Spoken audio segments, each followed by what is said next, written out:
Oh, hello, Rachel. Hi, Tracy. I'll just say quickly for anyone who doesn't know, this is about breast implant illness, and I suffered for 20 years and had no clue. And I have recovered, but along my journey of recovery, I crossed paths with this lovely lady, LaRue, and we have spent numerous, I say this for a reason, and I hope I don't embarrass you. Tracy, it's Rachael, LaRue. It is? Yes, Facebook always messes up my name. It won't let me fix it. So it's LaRue. LaRue? Yeah, so if my dad's watching this, he will kill you.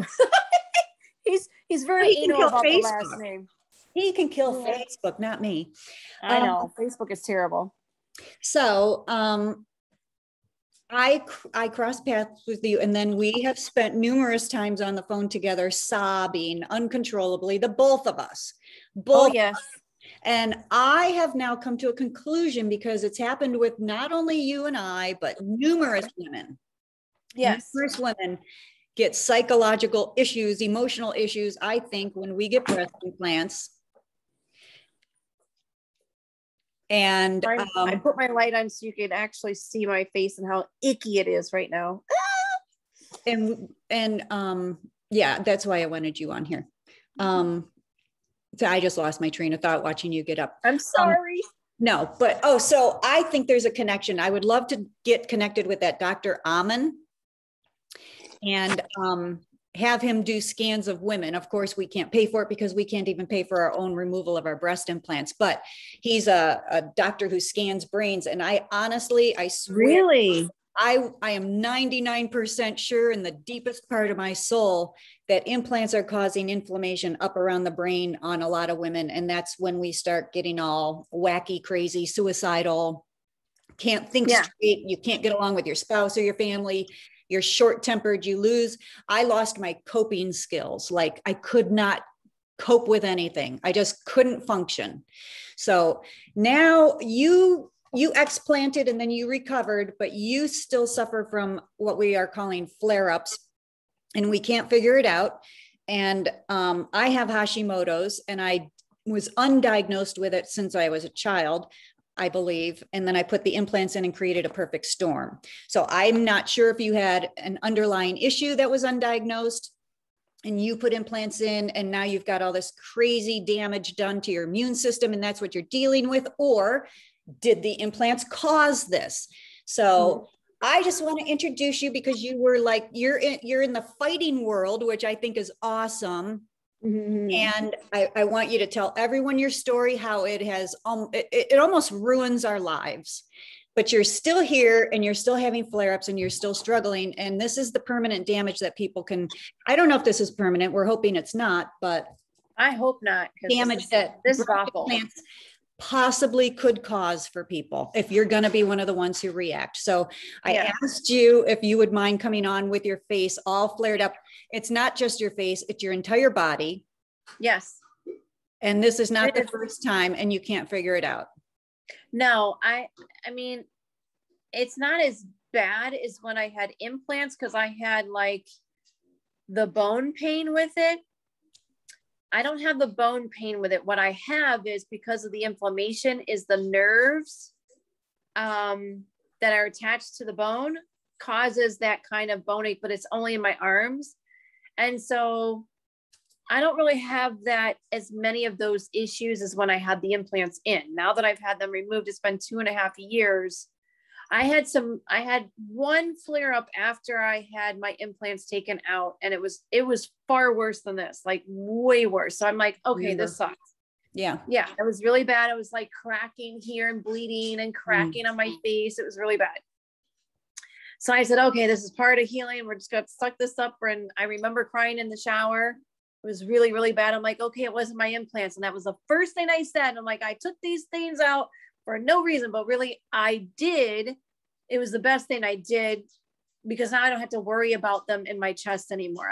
Even if they didn't have a leak in them, I still don't have to worry about it. I can work out. I can lay on my stomach. I can do all the things I couldn't do before. And, but this time I was getting flare-ups once a month. but it was never like this. It was like a couple of splotches on the face. Maybe my eye, I've had chronic staph infections on my left eyelid, which now my eye doctor said she agrees that there is something hormonal going on inside my body because staph loves hormone imbalance. And I have permanent eye damage in my left eye. So I have cataracts from all the prednisone that I was on. And we're not talking little dose, we're talking high doses and continuation of it. So I have permanent eye damage. And then my spine, I have deteriorated spine. I have a spine of an 80-year-old because of all the prednisone. So the prednisone weakens your bones over a period of time. Like if you're just having, like, you got stung by a bee and they prescribe you 5 days of prednisone, it's not a big deal. But when you're on it and you're on 40 milligrams or 60 milligrams a day and you're weaning yourself off for like 3 months, it's not good. And my doctors didn't want to listen to me about the breast implants. I told them, I don't know how many times I said, it's my breast implants. We need to get them removed. That is the problem. Nobody listened. I think there was 2 doctors. My gynae, the vagina doctor, was like, yeah, those breast implants probably should come out. That wasn't a good idea for you to get those in the first place. I'm like, well, thanks. I wish you would have told me that 12 years ago. And then my rheumatologist, she agreed that she had 3 other patients besides myself that after they removed their implants, they got better and some did not. Mm-hmm. So I did not do a detox protocol after I had my surgery because I was too high on life. I was like, I'm better, I'm good. And so but the only good thing is I can say is I lost a lot of weight. Mm-hmm. A lot of weight. I went from like 230. Now I'm down to 150 now. Do you think that was all inflammation like mine was? Oh yeah, 100%. Oh yeah, I was 100%. Losing a pound of weight a day. I go, it's all water. Was peeing like crazy. As soon as they pulled the implants out. Yes. And so, I mean, I had my implants in for 12 years. I was right at the 12-year mark. Mine were saline. They're by Allergan. And here's the funny thing. I told somebody else, another lady, I don't know, she's very into vanity and this and that and Gucci that. And she was like, oh, I have the water bags. I was like, huh? Or no, it was like, I think she said like the sea salt. Oh, the sea salt bags. That's what she said. The sea salt bags. And I'm like, honey, did you look up what the shell is made out of? And she's like, well, no. I said, and she was like, oh, they're safe. And I said, oh, well, let me give you a list. And then you go and look up these individual ingredients and you tell me if this belongs in your body. And she was like, her face went from like super happy to like, oh, I'm fine to, yeah. So now she's thinking about it. Now she's investigating, like we all did in the beginning, was investigate it. Like, is this real? I haven't been in the big group, so I don't know how big it is. But when I joined the group, I think there was only like, there wasn't very many people. There was like 10 or 12,000 people in there. It was very small, but I've heard that it is a lot. I haven't heard what the number is. There's over 147,000. I checked a couple days ago. Okay. It was only 24,000 when I joined. So you joined ahead of me if you were only 12,000. Yeah. And I joined 4 years ago, I joined it and there was only 24,000. So you must've been on there before me. And, yes. And now there's over 147,000. Yeah. Yeah. And I keep telling people, I'm like, the list is like the number of women are growing. And in fact, I just saw a post from one of she's a muscle model, like bodybuilding model, super cute, super sweet. She had 2 babies, breastfed her babies with implants. I just saw a post that she is having her breast implants removed. And I sent messages to her. I told her, I'm like, you need to check your breast implants. I didn't even know she was sick, but I knew she wasn't doing as much modeling, granted with 2 new babies, you probably wouldn't, but I could tell that there was something going on. And then when she made her announcement on Instagram, I was like, yeah, and now you breastfed your 2 babies. God knows what's going on in your chest. Absolutely. In fact, when we were at the FDA hearings, there were several women that got up and spoke about how ill with autoimmune issues, multiple, some of them like really bad, that their kids ended up with after breastfeeding with their implants in. And then they deny that, you know, but then there was a study done, and then somebody said, well, they did a study and it showed silicone in the breast milk of women who didn't have breast implants. And I thought, well, how can that, or no, it showed silicone. Somehow the babies were coming up with silicone in them. And I said, perhaps it's the nipples of the baby bottles. Aren't they silicone? Yes, they are. They are. There's so much silicone in everything, even our food. Like for a while, I still can't. I can't have anything with silicone dioxide. I can't have anything with silica. I'm super hypersensitive to anything silicone, latex, silicone, whatever it is. I can't have it. And if you look, all of your beauty products have it in there. All of your supplements have it in there. It's nasty. It's nasty. And I just read that there's a Victoria's Secret lotion, which we all love Victoria's Secret. Well, I don't love them anymore.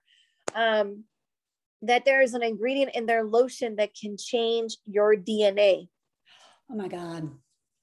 Yes. God, how and I'm like, I tell everyone I come across, research your ingredients before you make a purchase with something, because there's hidden chemicals that in most other countries, they don't allow that. When I met you, I was selling a very well-known skincare line. And then a gal across the lake came into my house with a whole line of 100% toxic free stuff. And basically very gently called me a hypocrite and said, what are you doing? They're marked, do not use if you're pregnant or breastfeeding. And so I said, but it's my face. And she said, you are sitting there saying how toxins are hurting you and you're still selling and putting this on your skin. And I said, okay, you know what? You're right. Leave it with me and I'll try it for a week, but I'm going to tell you, I'm not going to like it because my face isn't going to look good. My face looks better. My face looks better without all the toxins on it. It's a huge, I don't even have makeup on. I have a little blush and eye mascara. I don't have any foundation on. I don't even put it on anymore. Looks amazing. So I was selling all that toxic stuff and it didn't do anything more than what I'm using, which has nothing in it. So when I stay away from toxins, everyone. Yeah, I'm completely right now. I'm going to be using, I have to go pick it up at the store, rose hip oil. And that is the only thing that I have been told that you can use on skin that's really sensitive and super flared up. Like if I were to take this sweatshirt off, by the way, I have a sports bra on, so I'm not getting naked, but my arms are bright red, but you can see parts of you kind of can see it. Parts of my hand are really white, but the rest of it is really red and it's raised. It almost feels like, it feels like lizard skin. And no diagnosis.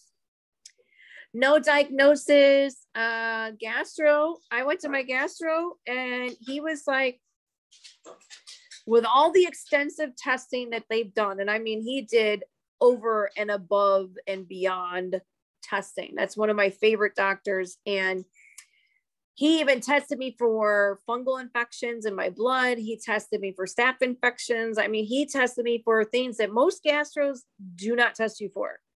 I had him test me for candida in the blood, nothing. Everything came back negative. He said I had a little bit of acid reflux, but nothing major, which I was shocked about because I don't know I'm having acid reflux. I don't feel it, but apparently that's a silent thing that happens to people too. People don't know it. I didn't know that. Yeah. I looked at him crazy. I'm like, he's like, I'm going to write you a prescription for this. And I'm like, why? I don't know what you're talking about. And he's like, yeah, you just have a little inflammation in your esophagus, which means you have acid reflux. And I'm like, okay, well, I'm not taking the medicine. I was so dead set against medicine. So I don't take it. I don't take any medicine. I take no medicine other than my albuterol inhaler and my preventative. That's the only thing. And I'm working my way off of those with the Himalayan. There's actually, I went to the Himalayan salt cave. They have an inhaler that you put the Himalayan salt in and you take deep breaths of it. And it's supposed to help you with your asthma. I remember you doing that. Did it work? Yes. I'm still working on it. So I am pro homeopath. Less ingredients is the best thing. Yes. I've been working out in the gym. I couldn't have done that 3 years ago. I couldn't even lift a 5-pound weight if I wanted to. I was crawling up my stairs to get to bed.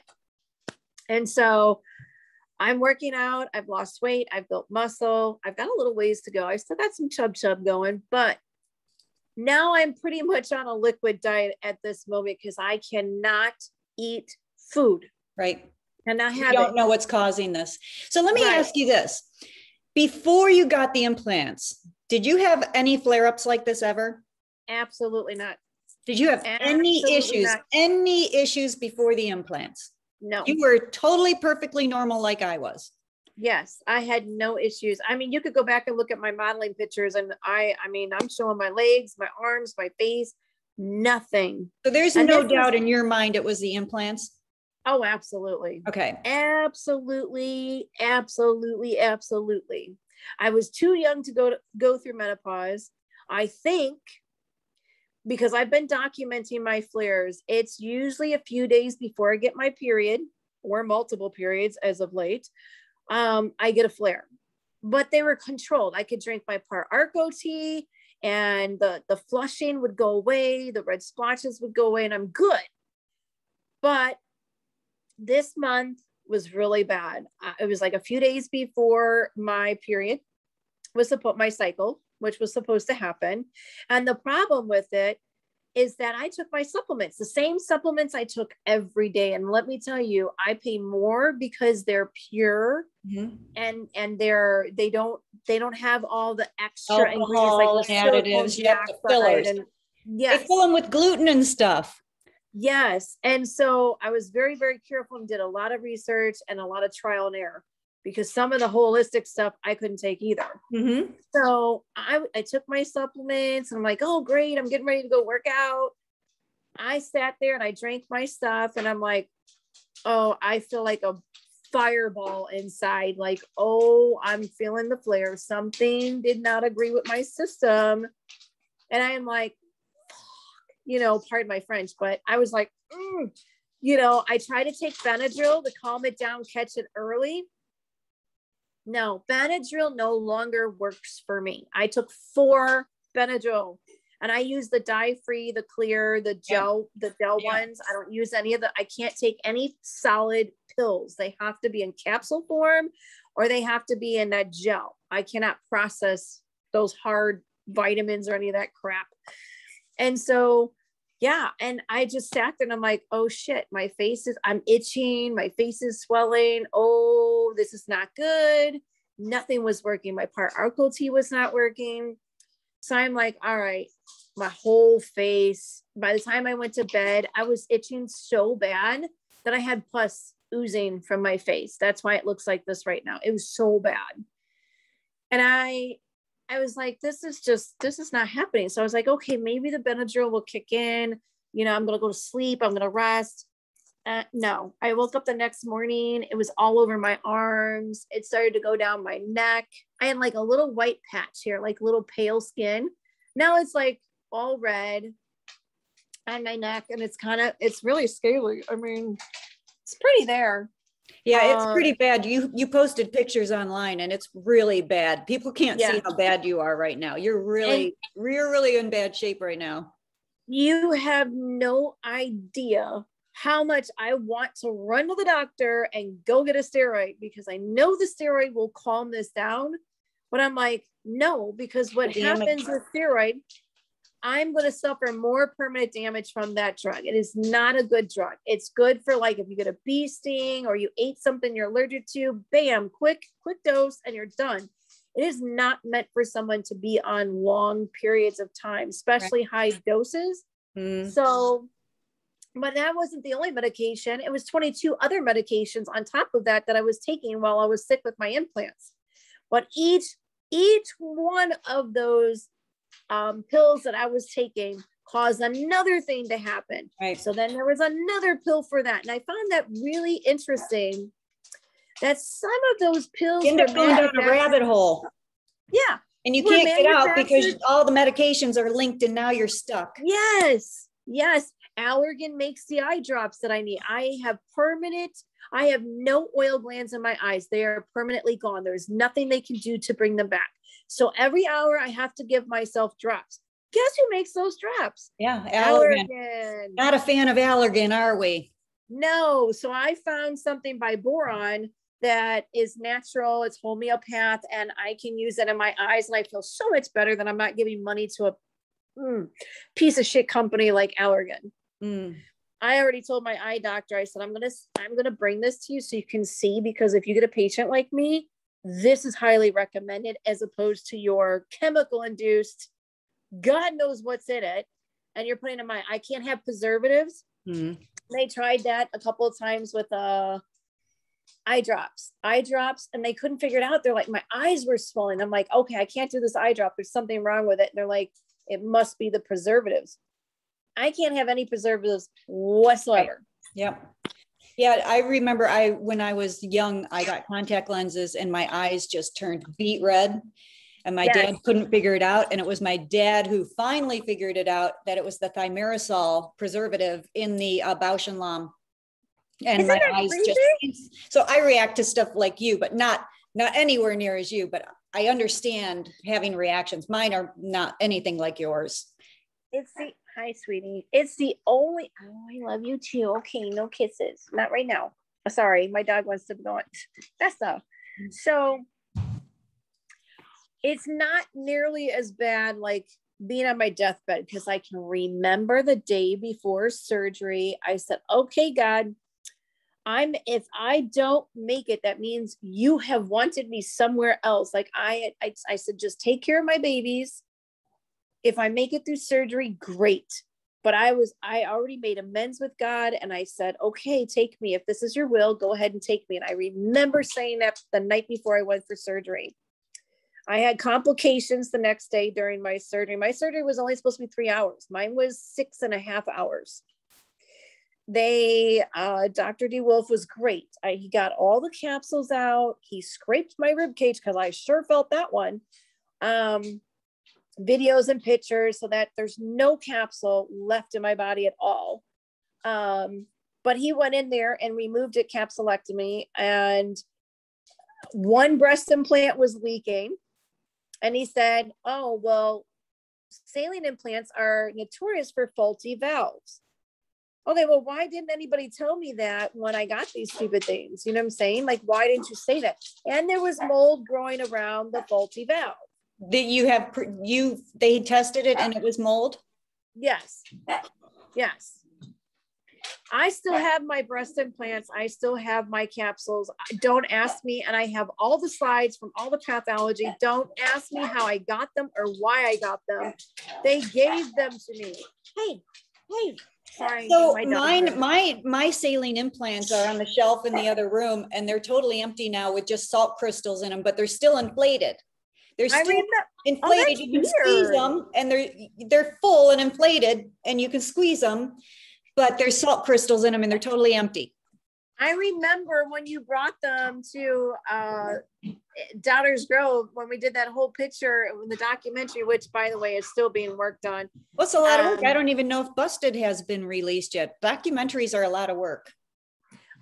Yeah, this is a process. You'll get there. It's editing, finding the names, and all. He's really working hard on it, but it's a process, because it's a lot of work, and you're doing it part-time. So we all have that, and you gotta work.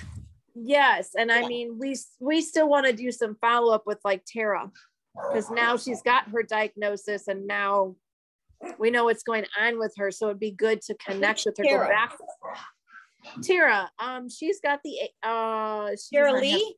Yes. Yes. I met her in Washington. Oh my gosh. Yes, because at the time she didn't even know what she had. They weren't even diagnosing her. They were playing around with her. And I'm like, this is crazy. I even went Well, you to know one of her why? You know why they were toying with her? Because she was on Medicaid. And they were just totally dismissing her because she was on Medicaid, like she was some, like, you know, unimportant person or something. It really was infuriating watching her struggles with them. Yeah. And I can testify that 23 doctors later, and they were the top of their, hey, stop it. I'm sorry. They were at the top of their field. I've been to the top doctors at Northwestern. I've been to the top doctors at University of Chicago. I was getting, hold on a second. Stop it. Sorry. I was going to get, so I was actually included in a study at University of Chicago that I wasn't even aware of, but apparently all of the specialists met about my case. Oh, really? Yes. So when I went to the hospital on 3 times a week or 4 times a week, and I had to get my blood drawn twice a week, which took all day because it's University of Chicago. And so missing tons and tons of work because I have to be at the hospital. There was no time for work. So all the doctors knew who I was. And then I overheard my dermatologist saying, yeah, we had a meeting about you. Da, da, da, da. And I was like, why wasn't I included on this? Because I would like to be a part of this meeting, because I would like to be a part, like, hey, maybe I could be a part of the studies so you could figure out what's going on. No. So University of Chicago, I mean, there was only one doctor there that was amazing. That was my dermatologist. She did pathology. She took pieces of my skin. She's like, the only thing that I can see is you have inflammation. The only thing that comes back from the test results. What was your inflammation marker? I don't remember. I don't remember. And then she also tested me for my vitamin levels. And she's like, you have 0 zinc. I have never had a patient that had no zinc in their system. I had zero zinc. And so I had to go on a zinc supplement. That seemed to work and things got a little bit better. But then she's like, okay, let's test your, oh my gosh, I forgot what those markers, gosh, it's been so long because I don't have, they thought I had lupus and they thought I had fibromyalgia. I don't have those things anymore. They're gone. Thank God. All my markers are normal. So they did, I forgot what it is. There's so many, there's like a full panel of lupus panel. It's a lupus panel. And then they do like I think it was your inflammation marker. I was at 350, I think that's CPR test or P. Mine was a 3.1. You were a 3.5? No, I was, well, she told me I was at 350. So whatever that, well, you might have been, wow, because mine was a 3.1 and it was marked high risk for heart attack or stroke. And I was like 198 pounds. Yeah. And then the doctor, I had paid $325 to have an hour with a medical doctor so that you could actually sit there and get to the bottom of it. And she's the one who found the Hashimoto's, but she knew I had breast implants. Not one doctor told me it was my breast implants. And then I went back to her and told her I was fine after I removed them. Have you ever had another patient tell you they removed their implants and recovered? And she said, yes, she had one. Well, did it not cross your mind when you have a patient in your room, you know, with implants? Yeah. I mean, you already had one and it didn't cross her mind, but I mean, I still love her. She saved my life because she put me on an anti-inflammatory diet. And so she started the ball rolling for me. So I'm not angry with her, but you know, come on. Yeah, I did my first, I've been fasting. Well, I can't eat food anyway. So oh my God, I have been drinking so much water. I've been drinking my black oxygen. I have done lemon water. I boiled my own fresh organic ginger and I've been drinking that. That seems to help a little bit, seems to dry things out. Today is the first time and I'm working with Kimmy Couture. Kimmy Couture is one of my really good friends in the UFC. Well, she's not in the UFC anymore, but she's an ex-wife of Randy Couture. And so she's helping me behind the scenes of like what the fighters would do as far as detoxing after their fight, what they would do, certain baths. So I started taking my baths with Epsom salt, baking soda. Oh, baking soda too. Baking soda, yes. And a cap full of alcohol. She says the alcohol is key because it opens up the pores. Most people, I didn't know that. And she said, most people don't know that you have to open, in order for that Epsom salt to work and the baking soda to work, you have to open up the pores. So how much alcohol in an entire bath full of Epsom salt water? Because I She soak said in Epsom salts like several times a week. Fine, honey, I love you. She said a cap full. Just a cap full off the bottle. Yes. Okay. And I asked her, I was like, are we talking like vodka or are we talking like rubbing alcohol? Which alcohol are we talking about? Well, they're all kind of the same anyway. But she said it was just regular rubbing alcohol. Interesting. And the baking soda is for what? To alkalize or whatever? She said right now, because I have not had any food, no food in my system. I'm still flaring. Like my arms will get really hot, really swollen, really red. My face will get really red. And she's like, okay, you're really, what is that word? I am not alkaline. So what is the opposite of alkaline? My brain's not. I don't know. I forget what it is. I'm very acidic. Right. I know, right? I'm very acidic. Oh. And so, yes, very acidic. Oh, interesting.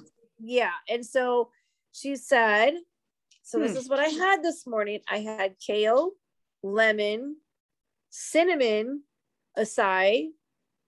Blueberry. Acai? Yeah. It's like, it could be a very bitter berry, but it's an antioxidant. Okay. So I had what else? Ginger. I actually used the ginger that I boiled yesterday because I love ginger and I don't like wasting it. And so I did that. A pinch of Himalayan salt, cinnamon, lemon, lime, kale. What else did she say? She said that is, and a green apple, half a green apple. She said that is very alkaline for you to drink. And that's what you're going to drink for the next few days. And then she gave me a list green apple. A green apple, no regular. The thing is with this is that I noticed that if I have sugar, I flare up even more. Sugar seems to aggravate the flare. It's weird when I don't have a flare, I can have an ice cream with my daughter and not have a problem. No flare up, no splotchiness, nothing. But if I'm in the middle of a flare or I'm close to my period, forget it. It's not going to happen. It just won't happen. So while like right now, because, and I was just telling my son, I said, it's really kind of shitty that I've gone through this flare and I haven't got my period yet. Yeah. And how far overdue is it? I am a week. No, I'm not pregnant. No, I'm not having sex. So you got to have sex to be pregnant. Yeah, I have not gotten my period yet. And I'm still in the flare. And I can tell my hormones are spiking because I get really hot and I can feel it coming. It's like a flare. It's like a spike. Mm-hmm. And then it'll calm down and everything will start turning white and it'll start flaking. And then whoop, another spike comes. And it was weird because Dustin's like, oh my God, you are so hot. Like you could literally go like this and you could feel how hot I was. I'm just burning up over here. So it's unpredictable. And it's like, I know it's hormonal because I've kept track of it. If my cycle is due, I'm guaranteed to flare up, whether it be a small flare up or this is the biggest I've had in 2.5 years. Mm-hmm. Normally it's just a small flare up, something I can control, not a big deal. Then I started getting the rash around my lips again, but it would only come when I would get my period. Then after my period, it would disappear. It would dry up and go away. And then I'll get my second period for the month and it'll flare back up. Your second one for the month. Yeah. Oh, you lucky person. Oh, I'm so excited. And it doesn't last 2 days. It's like a week at a time. And it's like, and then here's the other thing. The last time I had a period, and I've never had this happen. I've never had cramping. I'm having severe cramping. I'm having very large clots come out. very large clots. Like, so it's like endometriosis almost. That's what it sounds like. And your GYN's not pointing at that? No, she has, I mean, I've gotten pap smears, I've gotten exams, I've had biopsies. She's like, absolutely, there's nothing going on down there. Really? And I asked her, it was like, I remember after surgery, I went to see her. I was like, okay, it's that time to get my pap smear. So I got that done. And I said, okay, can you test my hormones? And she said, and this is what pissed me off because I've been seeing her for a long time. She delivered my daughter. She said, well, we can't really test your hormones because they fluctuate too much during the month. And I said, I really want my hormones tested. I know you can test them. You test them when people get pregnant. You test them before they get pregnant. You test them to see if they can have a baby or not. And this is your GYN? Yeah, this is my GYN. That's disappointing. Yeah, I'm going to see her on the 27th. And if I don't get the test from her, and I know what specifically to ask for, because I've now consulted many people. If she doesn't do it, I want her to refer me to an endocrinologist. My son is actually seeing an endocrinologist. So I'm probably going to end up calling that office and just going to see her anyway. But I wanted to go through my gynae because she's seen me the whole entire time, since I had my kids. So let me tell you this. When I paid out of pocket and went to the specialist up in Lansing, she gave me a whole month, 30 days, because I was still having a period when I saw her. I'm in menopause now. I'm postmenopausal. I was 52, I think, when I first saw her. So I was still having periods. Okay. She sent me home with a 30-day spit test. And I was spitting in vials. I spit in vials every single day, different times of the day that they told me to, and you mark it down, and then you froze each one, and then you FedExed it to them, and they checked it. And that is where they watched my hormones the entire month. All of them had tanked, except for the estrogen was spiking and dropping and spiking and dropping and spiking throughout the month. Everything else had totally shut down and bottomed out, including my DHEA. My vitamin D was at a 38, which isn't terribly low, but it's not high, but it's not terribly low. And we have never gotten my vitamin D to ever budge off 38, giving me 5,000 a day, and it never budged. So she gave me a month-long spit test. They are out there. There's companies out there, and then there's online companies you can do it. Do your own and send it in. Find an online company and do it for an entire month and watch what your hormones are doing. Go around her.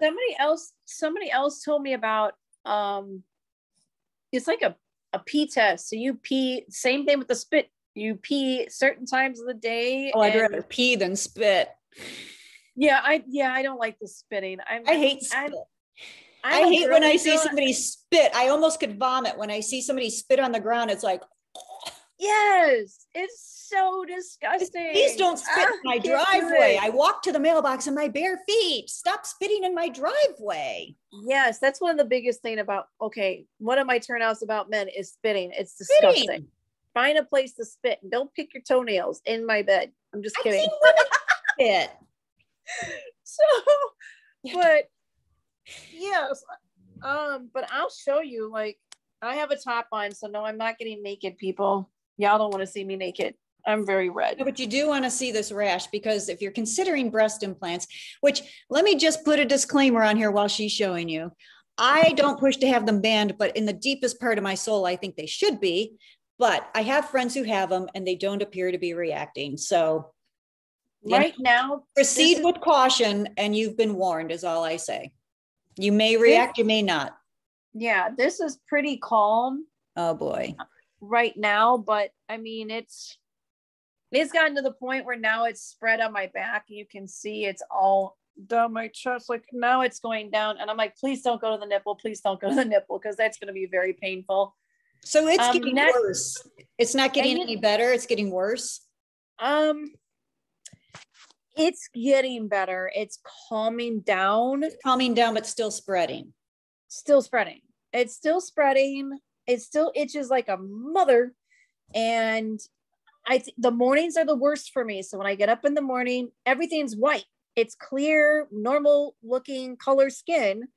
But the minute I start getting active, the minute I start moving, my skin is super dry. I mean, super dry.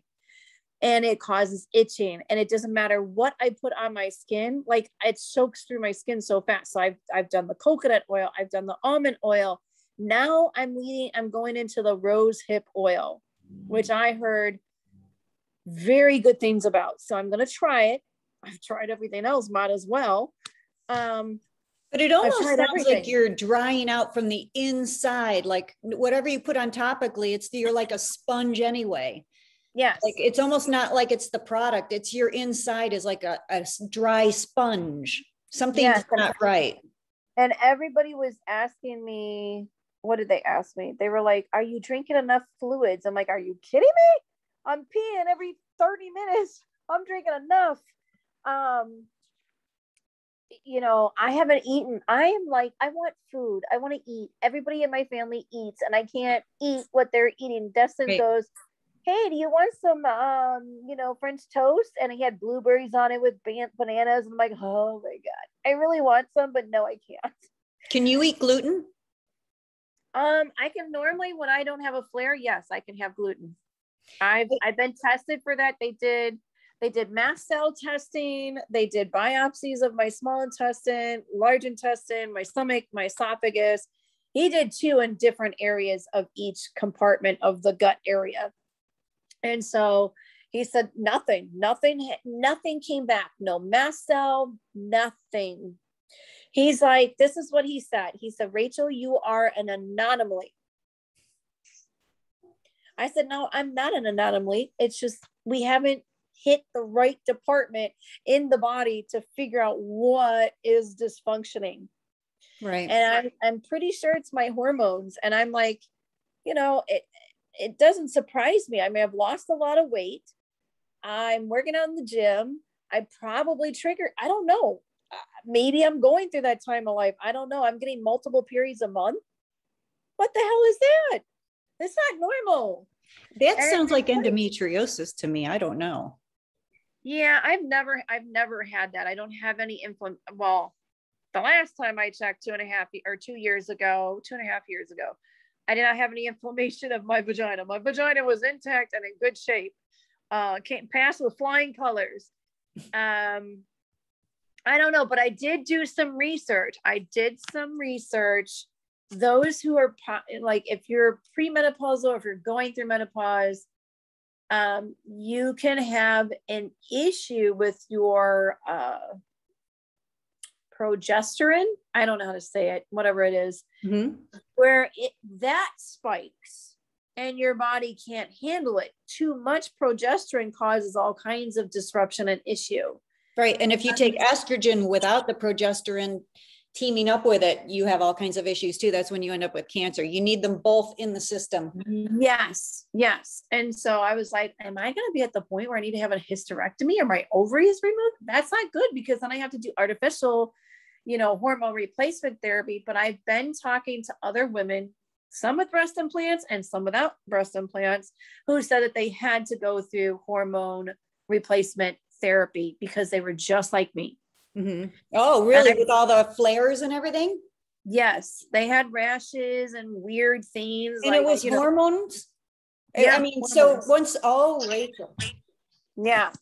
So, you know, still to this day, absolutely 1000%. Yes, it was my breast implants caused over 60 symptoms and almost caused me to lose my life twice. Not once, twice. And then the day of surgery, I had some complications during my surgery. Like I said, my surgery was 6 hours. I bled out on the right breast. The left breast, the implant was leaking, and he literally had to scrape my rib cage, because this is what happened. The scar capsule that formed around my implant grew in between my rib cage, into the muscles between the ribs. Oh my God. And grew in such a way where he literally had to scrape. And I know he scraped because that shit hurt. I felt it when I got home, and I was on so much fentanyl. Now that I got my records, I realized how much fentanyl he gave me, which was crazy. But I felt the burning, Everybody wanted to put ice packs on me. And I'm like, no, do not touch me. Just don't touch me. It took a while for that. So I know he got everything. Plus the videos he sent were very thorough. He was very thorough. He tested everything I wanted him to test for. He did everything I asked for. I did test positive for staph inside my breast. Sorry, go ahead. That's okay. So I did test positive for staph inside my breast. I still have issues with staph infections with my breasts. Really?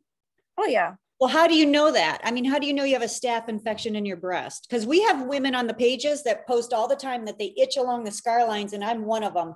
Like I would just get this internal itching when the implants were in. You couldn't get to the itch. You couldn't get in to scratch it. Just sit there like, oh, I itch so bad with the implants. But it still happens. And sometimes I get a rash along my scar line too. Yes. Yes. Still, if I take a hot shower.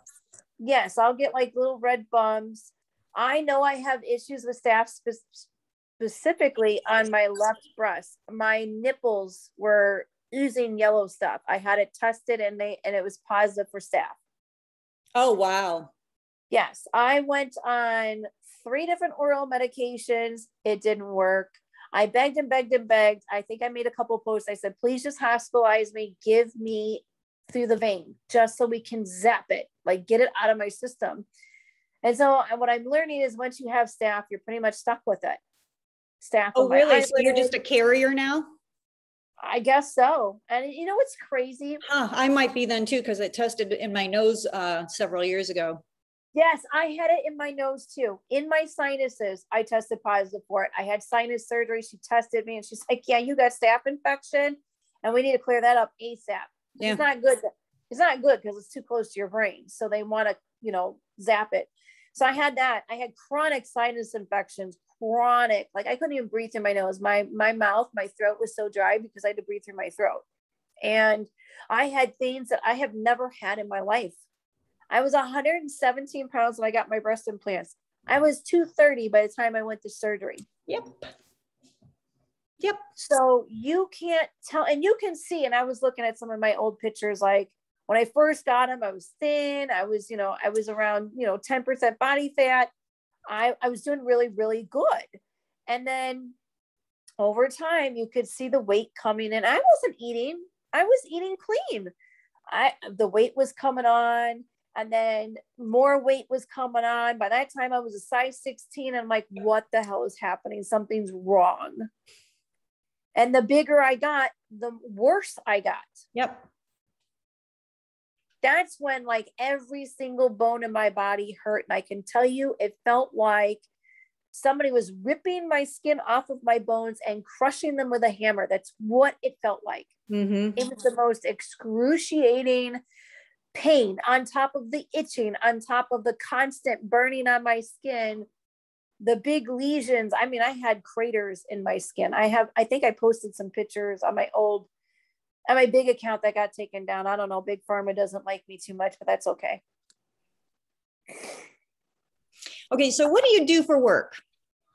I do home restoration. For the fighting and all that. You're into the fighting world. Oh gosh. You're a model. When I don't look like this, I have a podcast on Friday night, Spit and Fire with Rachael Blaze. It's the only mom-son podcast. My son. It's the only what? Mother-son podcast. Oh, like seriously, ever? It's the only mother-son podcast out there? No, I looked it up and I'm like, we are the only two who's doing it. What? Yeah, he's the bodybuilder and I'm the MMA person. So MMA, boxing, combat sports. Now I'm a firearms instructor. So I do concealed carry. I do children's classes with guns. Yeah, it's kind of funny because I was anti-gun a few years ago and now I'm like pro-gun and I probably have more guns than I can count on 2 hands. Yeah, I love them. I love the sport. I'm thinking about trying to get myself into some competition shooting, which looks amazing. I see other women doing it. I'm like, oh, I want to do that. I want to do that. Yeah, I've seen the videos. It's pretty fun. Yes. And I'm obsessed with big guns, like, the big ones. I'm obsessed. I'm like, I want to shoot a 50 BMG. I just need to find a place to shoot one, damn it. But yeah, I do I do the modeling. I haven't really committed to a schedule with it because I'm unpredictable. I hate to book something and I can't do the shoot because I'm red as a lobster. Yeah. There's only so much. Well, how do you put makeup on? How do you put makeup on top of all that and not create an even bigger disaster? I mean, I don't even know how you would put makeup on to model. And the other thing too is I was using mineral fusions and I love it. Never had a problem with it. It's all minerals. I've looked it up, researched it. It worked well for me. But then I started getting these little flares and my skin was like, no, after 10 minutes of wearing it, I had to scrub it off. It's awful. I'm okay to wear MAC makeup, which is weird because that's very toxic. Yeah. Well, our body, that's what I keep telling everyone. Just because I react to breast implants doesn't mean my friend is going to react to them. Just because I damaged my immune system, I think it's silently killing damaging people's immune systems. I really do. All my friends who have them, I really think you're hurting your immune systems, but I can't, it's just my opinion. And so I'm not going to go out there and force a ban and take that away from women when I have friends who have them and they appear to really be okay. So that is personally why I don't ban it. But however, all those women who were so close to death, like way worse than me, I support them 100% in their force to ban them. And I'm with you. I think they should be banned. I do. Yeah, I agree. I just am not, that's not my fight right now. My fight is to just warn you and smoke cigarettes if you want.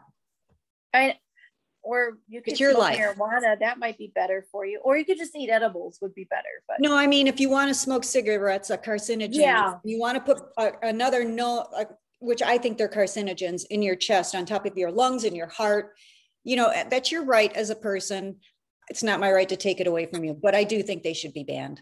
Yeah. It's everybody's choice. I mean, there are some women, like I said, I know, are like, oh, I don't have any issues. But then they're like, oh, I've had these 15 years, maybe, 2 weeks later, like, maybe I just got diagnosed with this. I'm like, or they tell me, no, I'm fine. I feel fine. And then all of a sudden you see a post by them. Oh my gosh, I feel like a truck ran me over. I have never been this scared in all my life. And I just sit there like, come on, people. Do you not hear how I had chronic fatigue and chronic muscle? Yes. But no, I mean, I was in denial too, though. I was told about it and I denied it for 6 months. I ignored that I had breast implant illness. So no judgment. Me too. I was on the bandwagon of like, they're FDA approved. Like, why would they put them in the bodies if they didn't work? Well, you know why? Because the pharmaceutical reps are all going in and brainwashing our doctors. I've been angry at all our doctors all this time, but who's supplying all the breast implants that are hurting all these women to the doctors? That would be the pharmaceutical reps for Allergan and all those companies. Yes.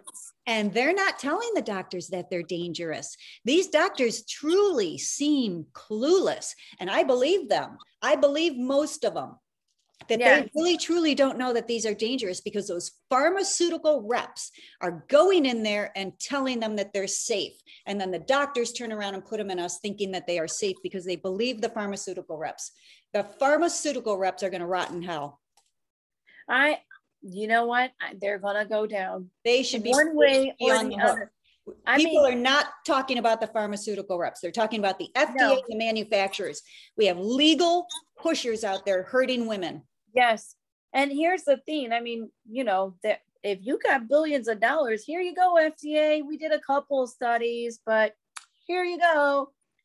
It's a government agency. You think they're going to not take the $1 billion? I'm like, okay, go ahead and approve. We'll just wait for somebody to get sick. But then they'll pull, I don't know, some medication because 2 people died. Right. Or how about... We may get cut off here in a minute because it's coming up on 3, but I don't know how this works. We may still keep going. Let's keep talking. But if we do. I love it. I know. So what were you saying about what? I haven't seen you in a while, especially with what's going on right now. Oh, yeah. With the vaccines and stuff. I'm not getting that. I will never get it. My kids won't get it. Nobody, my mom was stupid and she got it. I was very upset about it, but her doctor manipulated and told her she was going to die and never see her grandkids.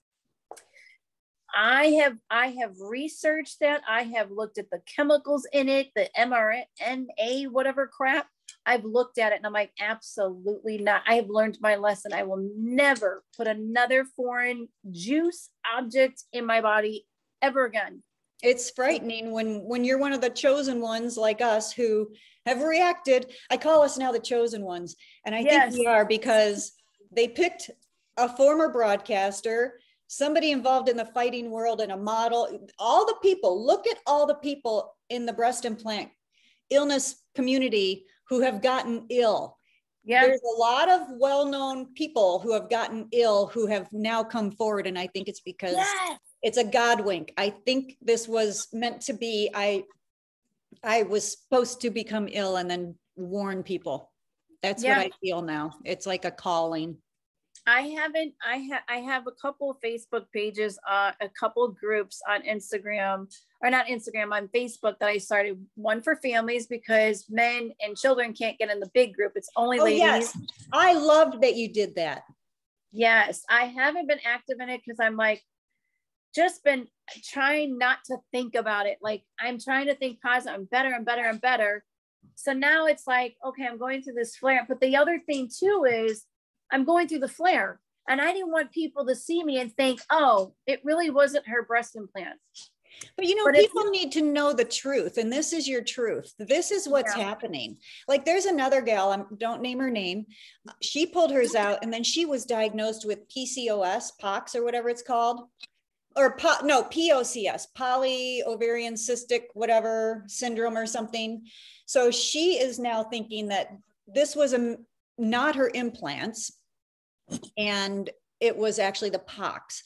So she has actually re-implanted, and I think it's been 6 months or a year. And but I asked her, can I follow you? Would you let me follow you? I did a titty talk with her. And I mean, because it's just the other side of the coin. The other side of the coin is there's another Facebook page of women who have explanted and then didn't get better and put them back in. Yes, but they're claiming they're okay, and that also should be told. I mean, it is just like my friends who have them; they don't appear to be reacting. So I just always try to tell what's out there. What is out there is there is also that group of women. I know for sure it was my implants. Perhaps she's right. Perhaps it was not. You know, you never know. Maybe she's like my friends and it wasn't. And she missed I know for sure. Which I get it. We all got them because we wanted beautiful breasts. Yeah. So I don't judge them, and maybe they're right.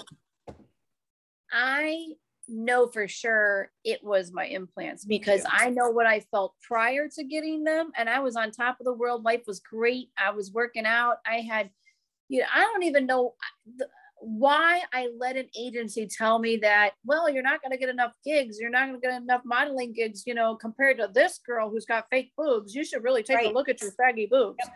Basically is what I'm hearing. And I'm like, yes. And I thought I did all my research. I said, okay, well, at that time they pulled silicone off the market. That was not even an option. So saline, I think they just brought them back on the market. And I was like, yeah, no, I'm just going to go with saline.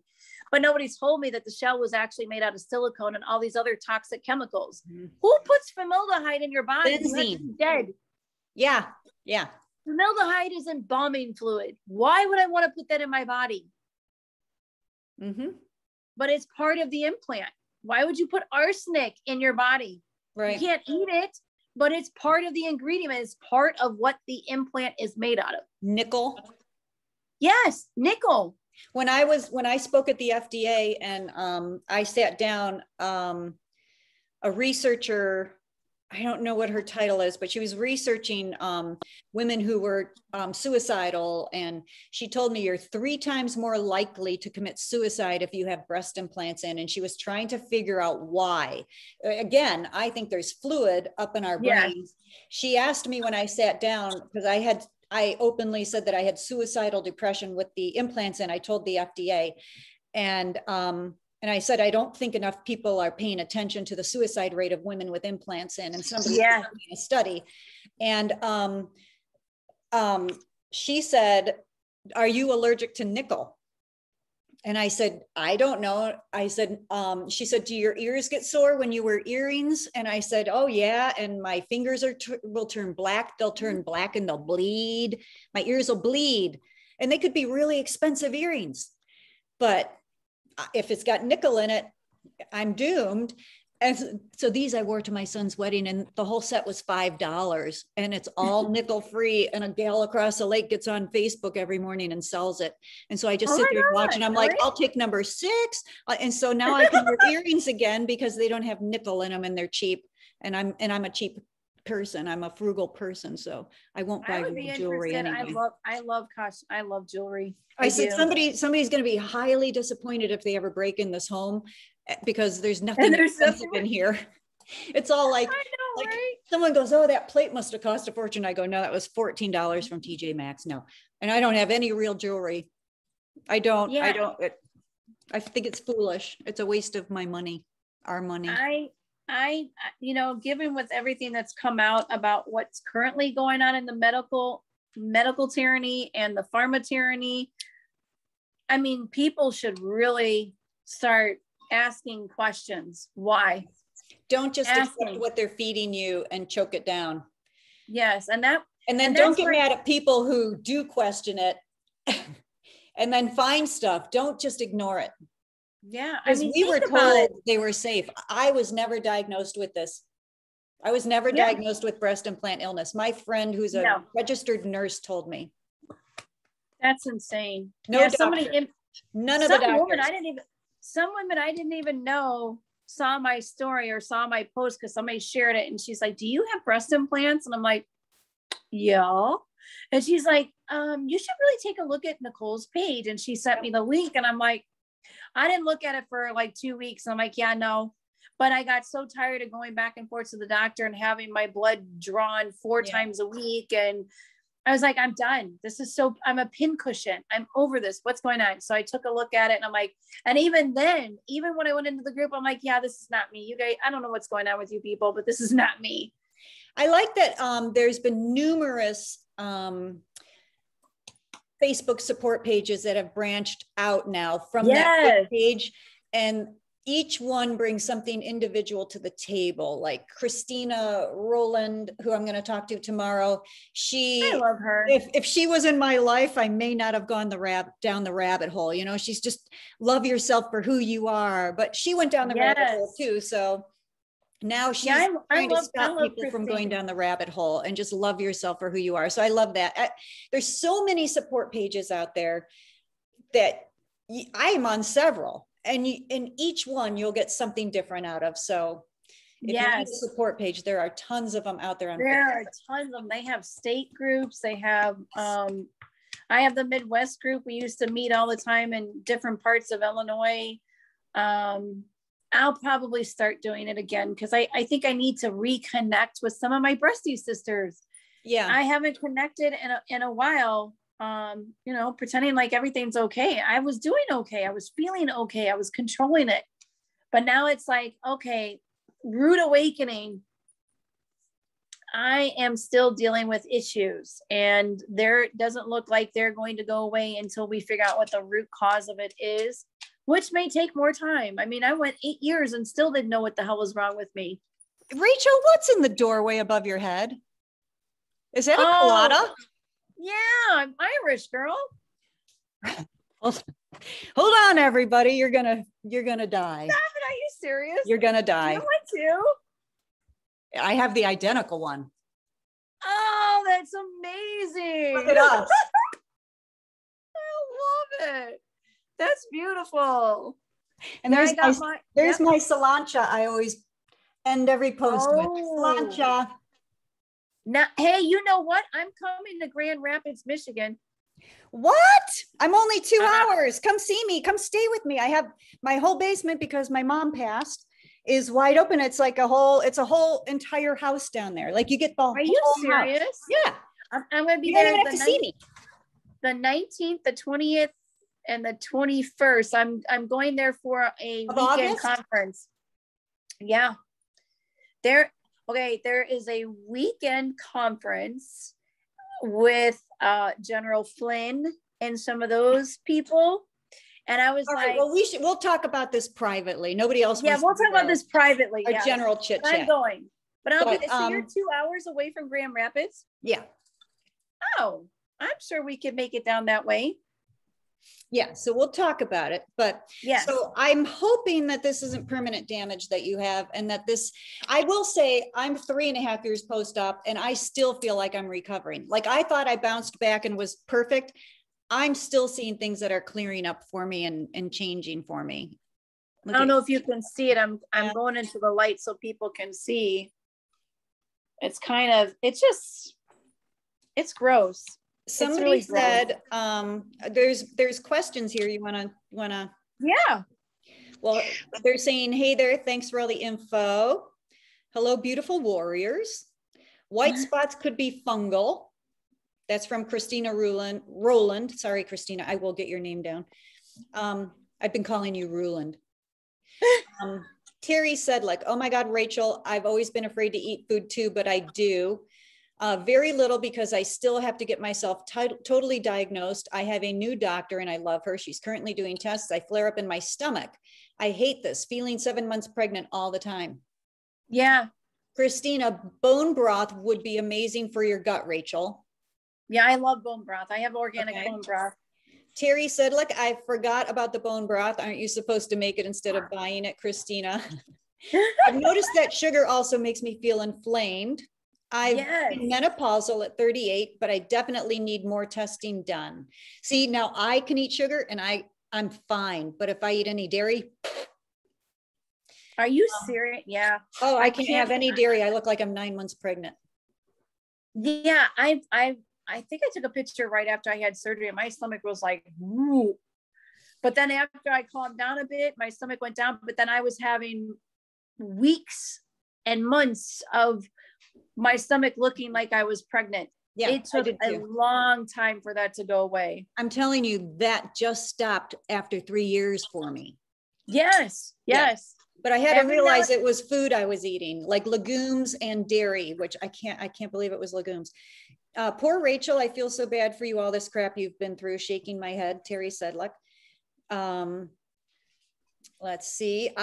Cheryl Tallman, I had rashes and developed food and chemical allergies. I'm almost 2 years out from explant. I tried 2 of the biggest foods that triggered my rash this week and no reactions, thank God. Well, I want to know what you're doing. There's hope. Maybe you just got to heal. Like your body's got to take longer to heal. Well, you know what? I never did a full detox. I never did detox like I think all the other ladies did. And I should have done it. Me too. I got scraped good too, but I was left with about half of the feeling on my left side. Oh my gosh. And it took over 3 hours to remove the implants and capsules. Terry, are you saying you still only have half the feeling on your left side after getting them out? That's not good. I can testify that on my left side, right underneath here where they had the tubing. I mean, they had 5 feet of tubing in my damn body for the drains. I can't feel it either. And you know what's funny? I still can't feel my nipples. Yeah. I've never lost nipple sensation. And now I'm like, they don't do anything. When I put mine in, I used to have like the wind could blow and I like, whoo, mine were so sensitive before I got implants. And then from the moment I got the implants, I lost all feeling in my entire breast and nipple. They were numb for 20 years. Get out. I did not know if my husband was touching me unless I looked down and saw him or looked. Okay. So I was on top. If I looked and saw him touching me, I would not know that he was even touching me. Wow. Yeah. Now I can feel. I can feel again. Yeah. Like when Dr. Ursula was pulling my bandages off, I started crying and he's like, am I hurting you? And I said, no, I can feel you touching me. And he said, am I hurting you? And I said, no, I just haven't been able to feel anything on my breast for 20 years. I can feel you touching me. Yeah. Yes. And you run that risk when you get the implants in. I did not have that issue. But I think part of the trauma during surgery, I had so many issues during surgery that I don't know. I mean, you can't reconnect them perfectly. And so I'm hoping, maybe knock on wood, one day they'll come back. If not, oh, well, they're just going to be some perky, non-feeling titties. Yeah. Terry says, I was 120 when I got my implants. So was I, or like 125. And the day of explant surgery, I weighed 173. What do you weigh now, Terry? You should see my neighbor. She's a Detroit cop and the whole garage looks like an arsenal. Oh, because of your guns. I'm on blood thinners after I got a clot 1 month after explant. During this Zoom talk, I just noticed bruising on my stomach and both underarms. I remember that. I used to get bruising all the time. Remember, I sent pictures. I posted pictures. I had bruises all over my thighs. I'm like, what the hell? It looked like somebody was beating me. They would just sound like you damaged your immune system. Yeah, I don't. Yeah, I don't know. I hope it's not permanent. I hope you can heal this. I think you can. I hope so. I think I'm going to do some of the Mercola protocols and see how that works. I know that Dr. Mercola, he does all the juicing and detoxing, and he's had great results. There was another woman like me. She didn't have titties though. She didn't have fake titties, but she was just like me, flared up like me, and did his protocol. And you would never know that she ever had a rash on her body. Oh, when are you going to start that? I ordered his book, so I'm going to. So you just read his book and you make your own smoothies and you follow it. Okay. So it's not like, it's not supplements and stuff. No, he'll add that in later, but because right now, I mean, it's a good possibility that my liver is it's just overtaxed. It doesn't want to process. Have you had it tested? Stuff. Have they tested liver numbers? No, I haven't had blood work done in 2.5 years. How have they not done any blood work on you? This is so frustrating. Because doctors suck. They suck. They do not want to dig into it. I literally had an infectious disease doctor drop me. I had a back doctor. I couldn't get out of bed. I couldn't roll over in bed. My lower back, the L4, and they could not find anything wrong with me. Nothing was showing up. And I was like in paralyzing pain. And I'm in this guy's office and I'm like tears coming down my face. And I think he thought I was chasing medications. I can't take pain meds. So I don't want your pain meds. I cannot take them. So I never once asked for a pain med from a doctor. No, thank you. But what does he do? He sits here right in front of me and calls me obese because I was 198 pounds. And he's talking into his little dictaphone thing. And he calls me obese and then says that it's psychological and I need psychological help. And he thinks it's all in my mind. And then he told me to lay down on the table and he injected a needle into my lower back. So if it's all in my mind, why did you put a needle in my back? Mm-hmm. Right. So yeah. And here it was all inflammation the whole time. And I would tell the doctors, 1 minute I could be fine. And the next minute, all of a sudden, oh my God. And the next minute it could just go away, which is why you can't take medication because it was coming and going so fast, instantly gone. And that was inflammation. Like you just go pee and then more inflammation gets pulled off or into your bladder. And now it's off of your spine and you're okay again. I swear every symptom I had, which was like 40 some symptoms, can be linked back to all the inflammation caused by the inflammatory reaction to those breast implants. I can remember having really bad hip pain. Ooh, it was really? I've never had hip pain ever. And it was the worst pain. Every now and then I still get a little spike of it, but for the most part, it's nothing like it was. And I do squats and I, lift weights and it doesn't bother me, but sometimes like weather change, I'm pretty sure I probably have a little arthritis in my hip. I don't know where it came from. I'm assuming it came from my implants because it was not there before. Right. I've never had that issue before. So I'm hoping as more weight drops off, because I mean, a normal healthy weight for me would be at like 130. So I'm still got, 20, 25 pounds to go. But it doesn't help when I'm swollen. Right. And you can't eat. Yeah, I If you can't can't eat. eat, your body thinks you're starving, and you might, you know, Yeah. you're going to sit there because your body's like, what's happening? There's no food. And everybody's like, go get prednisone, go get a steroid. You need a steroid. This is not going to calm down. And I'm like, it's got to calm down, because I do not want to take a steroid. Although I love the energy that the steroid gives you. Oh, really? I don't like the reactions and the permanent damage that gets caused from it. Right. I'm scared of it. I'm scared to even touch it as much as I want to. And I literally this week sat in the parking lot at the convenient care or whatever it was. And I sit there for 45 minutes and I was like, no, I'm not doing this. I'm going home. I'm not doing this. Went home. I was miserable. I can't really work because I can't be itching in front of clients. And then I burst up in red. I just can't. My Hashimoto's flares up and I have sweating attacks. Like I'll just look like I stepped out of a steam shower. Instantly, I can like be sitting here and look like I stepped out of a steam shower. And we can't figure that one out, but I'm hoping that with my diet or something, I'm hoping it was like legumes or something that was sneaking into my diet, but I don't know. And I don't know if I'm going to just deal with this the rest of my life. I don't know if it's hormonal. That's funny you mentioned that. I can't have lima beans. I used to be able to eat. I can't have them. They cause an allergic reaction. I have no idea why. Let me tell you this. When I was, it was like 2002 or 2004, because I was working. I remember the job I had at the time. And I kept going in and telling them, I can't get a full breath of air. I can't get a full breath of air. It's just so tight. Well, they said it's anxiety. I go, it's not anxiety. I don't have anxiety. Well, they could not diagnose it. So then our weather guy says, Tracy, it sounds like my sister and she has food allergies. Yeah. So I went to the allergist down the street from my house and I tested positive for tomatoes and tree nuts. And so I just quit eating tree nuts. It was very mild tomatoes, but tree nuts, I eliminated tree nuts and the problem went away.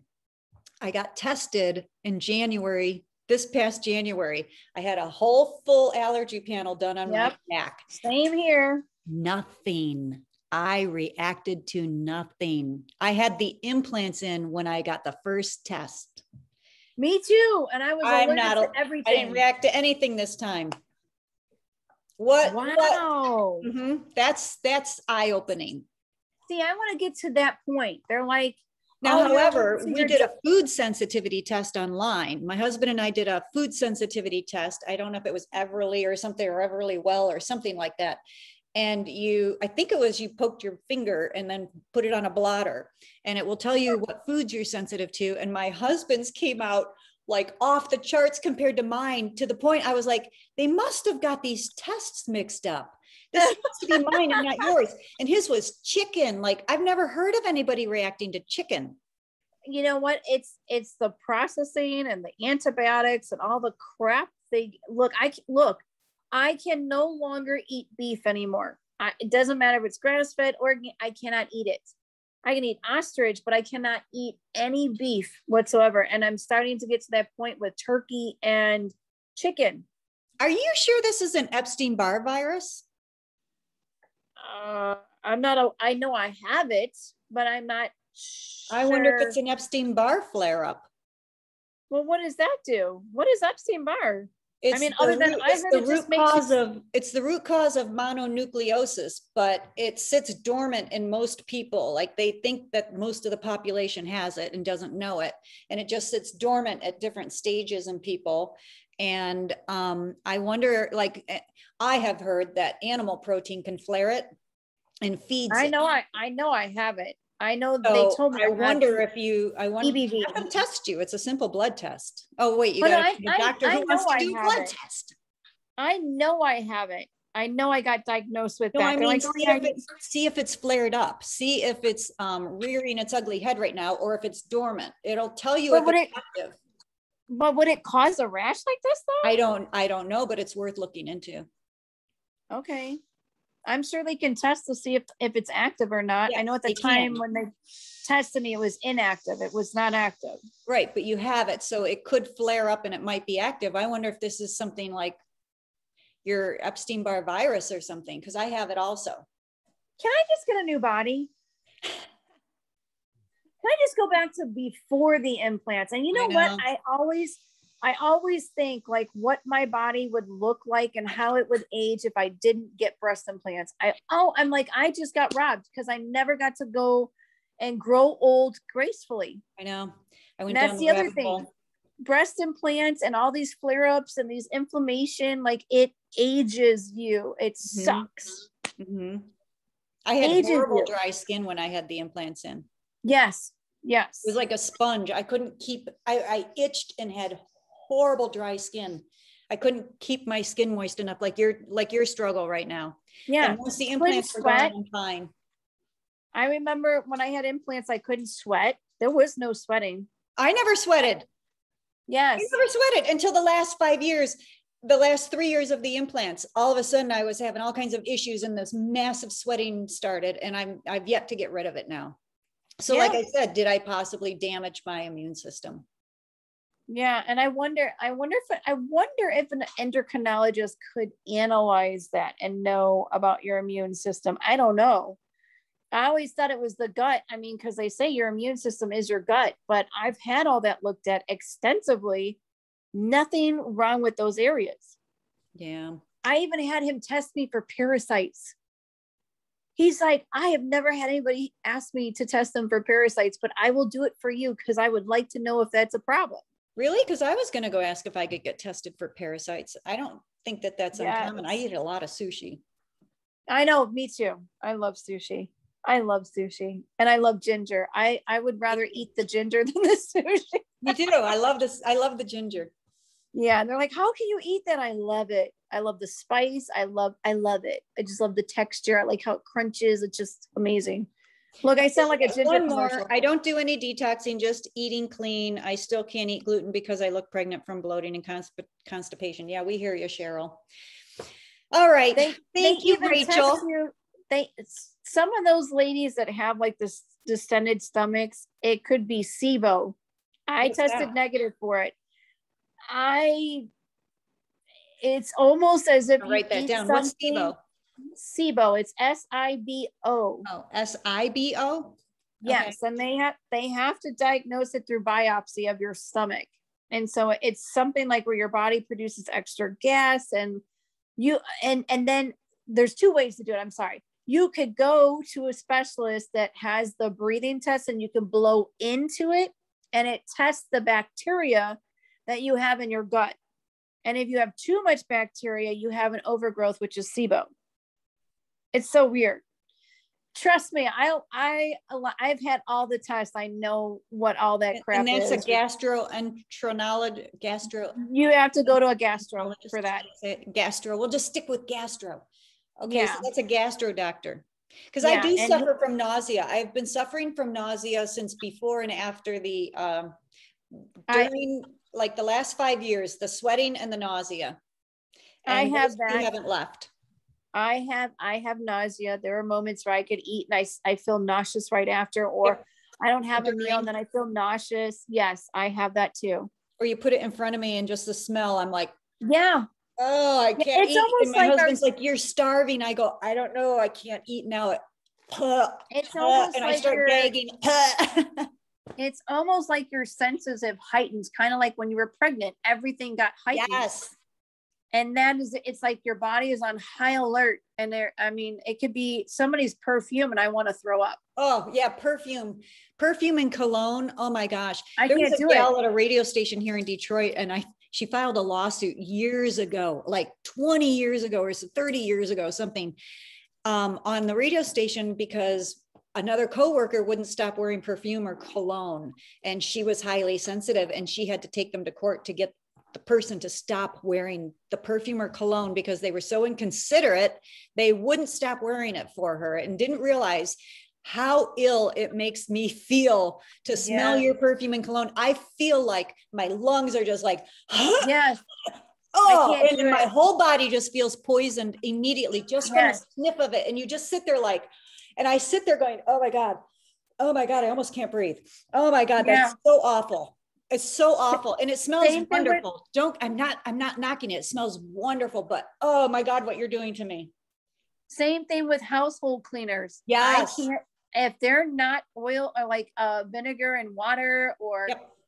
I can do Melaleuca. I can do oh my gosh, the Young Living. I can't do anything chemical, no bleach, no certain detergents. I can't touch it. I want to show you something. I love it.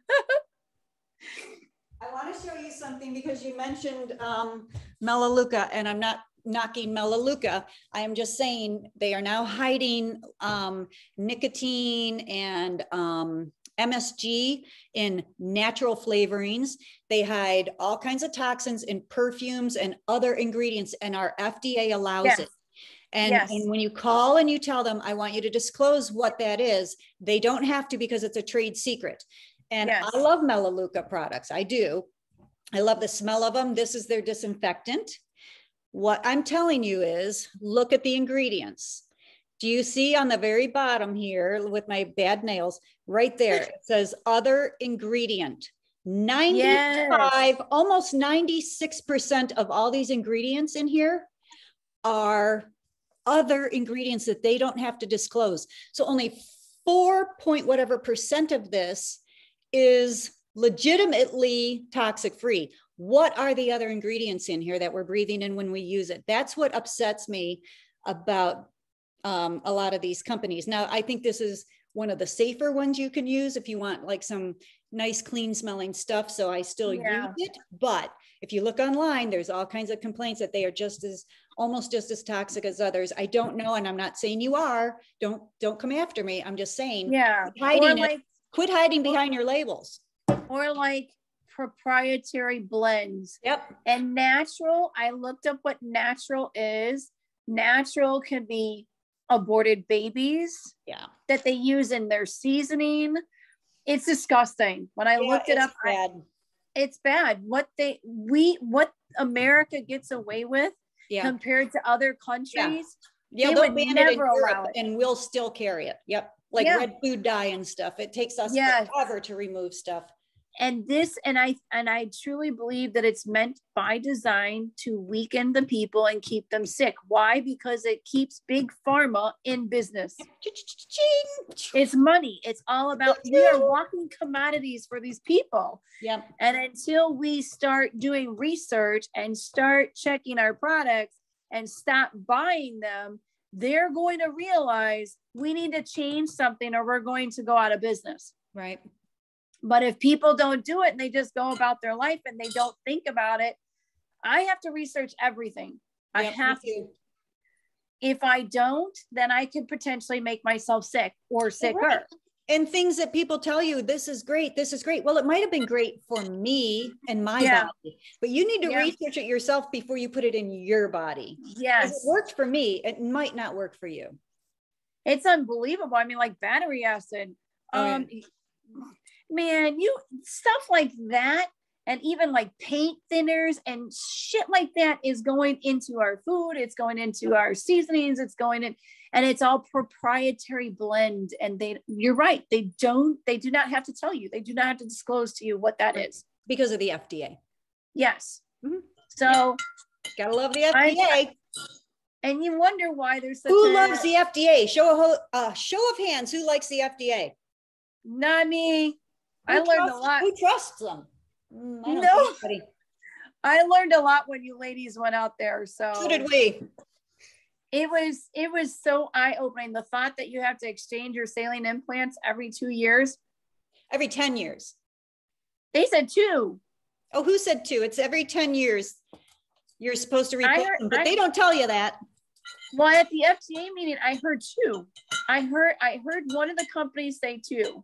Oh. Well, that's the first. You have to go back and listen. They're available, right? You can go back and listen to them. Yeah. It's usually most of them have a 10-year shelf life, but they don't tell you that.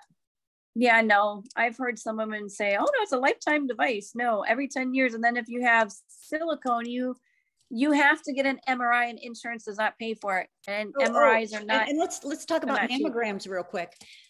Let's put implants that are 10 years old into a vice grip and squeeze it and think that that did not cause my rupture back in 2010 and all that.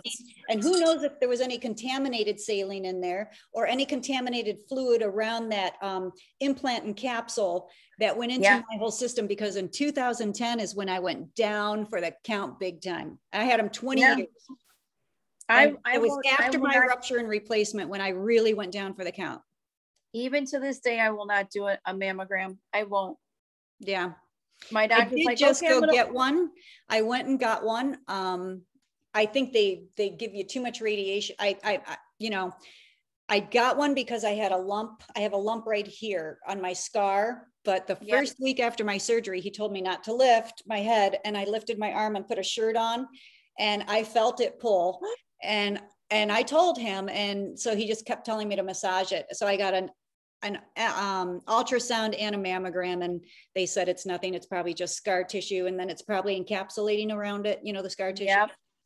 So I'm not going to worry about it, and I keep massaging it. But that's why I went and got one, just so I can have peace of mind. But yeah, there's a whole rabbit hole of mammograms, and then like the bleeding edge. Did you watch the bleeding edge? I'm sure you did. Yes, I did. And there, or was it the bleeding? Yes. And they talk about the dangers with cancer with all the CAT scans, and that you're 50 times more likely, 50 times more likely to get cancer if you've had CAT scans.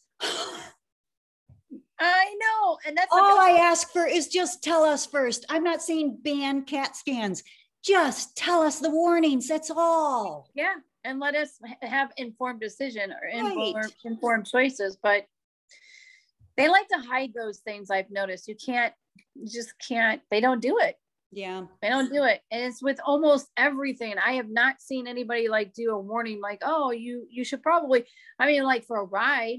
Well, if you're not 5 feet, this could happen. You shouldn't ride the ride. Right. Well, how come we can't do that with products that we put into our body or on our body? Right. If you have an autoimmune disorder, you probably should stay away from this vaccine, or you might think twice about it. But no, they just one size fits all. Just like birth control pills, one size doesn't fit all. No. Why are they not checking like young girls at 16 who go on it to control their bleeding? Because I was bleeding so heavy. So they put you on it to control your bleeding. So they've got all these young girls. You're not even checking their hormone levels first. You're not checking women's hormone levels, and you're just putting them on this one size fits all birth control, which gave me horrible, horrible migraines. And I never knew it. I never knew my migraines were caused by birth control pills until I got pregnant and didn't take them. And I felt like $1,000,000. And when I resumed them, instantly had migraines. It's crazy. I couldn't even take birth control. Every time they tried to put me on one, my body just rejected it. And then when I had the breast implants in, I got the shot. There was a shot at the time. I don't know if it still is around, and they would inject you and you wouldn't have a period for 9 months. It would just stop your periods for 9 months. And I thought, that's awesome. That'll be perfect. I bled every single day because I had the breast implants in, I'm sure. And they were messing with my hormones. So you're not even checking our hormone levels, and you're injecting hormones into it. It's absurd what's going on in the medical community. It's disgraceful. It is. And it's bad. And there's you have to be your own advocate. Yeah, have to. You have to. Like, I'm going to have to be my own advocate again to fight through the system, to find that one doctor who's going to be like, yeah, let's get to the bottom of this. I really want to find it. There's really cool doctors out there that really do. They really want to know, what the hell is this? I've never seen this. I really want to know. Right. And they want to dig, like my dermatologist and my gastro. Everybody else is like, okay, let me write you a prescription. I'll see you in 6 weeks. Like, I don't want a prescription. See if you have a Center for Optimal Health by you, because that's where I went in Lansing. And I paid $325 out of pocket. And then after that, it's like $250 or something. But you get a whole hour with the doctor. and they just sit there and like, it's like so much better than 10 minutes with a doctor and, oh, I don't know, but we'll run tests and we'll get back to you. No, you sit there and you're paying $325 and it's worth it. So see if you have one of those near you. Yeah, I got a couple of suggestions. So I've got a couple of calls into a couple of doctors. So homeopath doctors, it's just so expensive. It's like, yeah, but you know what? It might end up costing you less in the long run because you quit chasing your tail. Like when we had the implants and you just sit there going to specialist after specialist after specialist.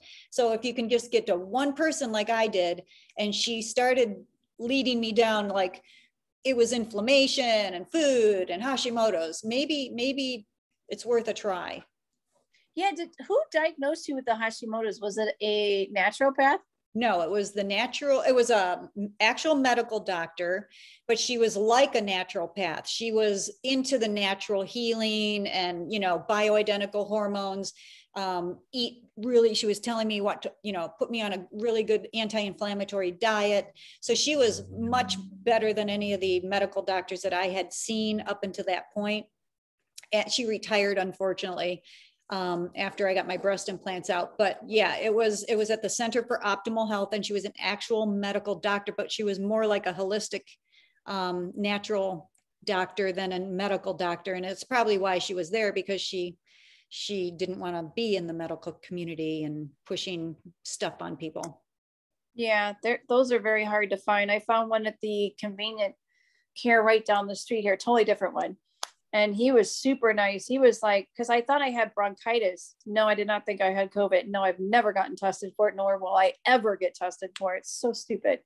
Anyway, look, I don't want anything up my nose. I had sinus surgery and that shit hurts. So, but yeah, I went up there and I thought I had bronchitis, and they did, you know, he was like, you sound good. You have no fever. You're good. And then I was like, well, can you just do an x-ray just to be sure? Because sometimes I develop bronchitis like in the beginning stage and you don't find it. So he did, and he comes back and he's like, you're completely clear. Everything's good. And he's like, do you have acid reflux? And I'm like, oh my God, here we go again. And I said, well, I've been told that, but I don't feel anything. And he's like, you have a little, you know, like a little flare up, you know, a little esophagus irritation. And he's like, this is what he did. It was so funny because the nurse came in to give me my discharge papers, and she goes, well, your prescription for today is ginger tea. And she just gave me this look, and I was like, oh, I love doctors like this. And she goes, yeah, we have been getting quite a few of these type of doctors here. So you're like, and like, I said, thank God. I said, because I don't like to take medication. And she's like, well, you get to drink ginger tea. And I was like, yay. So I love ginger tea. Yeah. I make my own. Gosh, I really looked really red, but I know, that's why I wanted you on here. Lean in, show everybody the damage that breast implants can cause. It's so bad. Like lean in, like seriously, people look at that. Why don't take the chance? Oh my God. Yeah. I get cracking in my ears, but I've had like, it's just very scaly, and it burns. It feels like a really bad sunburn, but it's a sunburn that will never go away, doesn't peel and get better. It's just constant. And imagine trying to take a shower with the sunburn. It hurts. Well, this is a constant burn. So when I get in the shower, I'm like, I have to prepare myself, and I'm like, okay, I'm going to get in the shower. We're going to breathe through it. And it doesn't matter what the temperature, it could be cold. It could be warm. It doesn't matter what the temperature, nothing is comfortable. And so I use a peppermint. I have to use a peppermint wash because it cools my skin so I can get through the rest of my shower. Because if I don't do it, I can only go in there for a second and come out. I can't stay in there for a long period of time because it hurts too much. So yeah, this is not fun, you guys. Like, it sucks. Yeah. And this is the worst flare up, and it's so tempting. Like, you could see where it was cracking and oozing really bad. And all of this will start scarring, and I'll look like I'm 80 years old, and I'm not 80. I'm still young. So yeah, it's not worth it. It's not worth it. I agree. But, you know, to each their own. You've been warned. Can't say Yes. we didn't warn you. That's all I'm after. Just warn you. And Well, that thank did. you, honey bunny. You're welcome. I'm so excited to be on here and connect with you again. I'm just proud of you for having the kahunas to get on here and show everybody what you look like right now, because I think people really need to see this. You said, you know, if you would have said, wait till I'm not flared, I'm like, that's the whole point, is to show people what the beep. Yeah. If you want implants after this, I'm really shocked. I'm really shocked. It kind of behooves I know somebody me. who just put some in. A friend of mine just put some in. I turned and looked at her and go, do you not? And she's like, I might not react. And I'm like, okay, you know what? You might not. I'll just pray for her. And she might not, though. I mean, she just might not. You never know. There's some that are As lucky long out as you there, know the warning signs to watch for and pull them out immediately. As soon as you see one, I would pull them out, and then hopefully no harm. Well, this is what I tell people that want to do implants. So like, okay, so it's 7,000 or 8,000 to put them in, and then you might not get sick, but then if you do get sick, you know, hundreds of thousands of dollars later, and then it's 15 to 25,000 to have them removed. Yeah. Is it really worth it at the end of the day? And most people are like, no. Well, they also don't tell them they're going to need to replace them every 10 years or so, or that you should. Yes. And if they don't, they're like, oh, well, there's nothing wrong with them. I've had mine 15 years. They're deteriorating in you and dissolving. Some of them actually dissolve. And then they dissolve in the body. The ones who have the silicone in them, it starts traveling, and they have found silicone in the brains of women in autopsies. So yes, I would never even put the silicone in. Never. Not fun. I will never be able to have latex or silicone or anything close to I can't even cook with silicone. Really? Oh my gosh. I'm that sensitive. If you know how like you have those silicone baking pans? Yeah. If I even touch one of those, I start feeling like I start get itchy. I can't be around it. Oh my gosh. Never had that prior to implants. Now it's like, can't touch it. It's a no-no. But I hope this was informative for everybody, and I'm open for questions. I always get inbox messages about it, and I'm open to answer as many questions that I possibly can. Yeah, I think, and feel free to post more questions, and I'll tag you so it'll go onto your wall, and then you could answer the questions. I'll do that right now before I forget. But anyway, thank you so much. I love you. I love you. And also, Rachael, thank you for being there for me with all my meltdowns, because if I couldn't sit on the phone with you and cry my heart out and not feel like I was a Looney Tune, and you never made me feel like I was insane. Thank you. And that was post-op, because we still have inflammation post-op that I think has still been taking 3 years to come out of my brain. So I just wanted to say, I love you very much. And thank you for being so supportive of me post-op. I'll never forget how kind you were to me. I love you too, Tracy. You spent many hours on the phone crying with me. Yes. Yes. So thank you. And my teeth are black from black oxygen. Trust me, I brush my teeth every day, but it's black. See, it's black. So it stained my teeth black. Sorry, guys. But if you have any questions, just inbox me. I'd be happy to answer. Well, thank you. I appreciate everything. And I appreciate you coming on. Mwah! I love you. Have a good day, Love Tracy. you. Bye, everyone. Bye. Bye.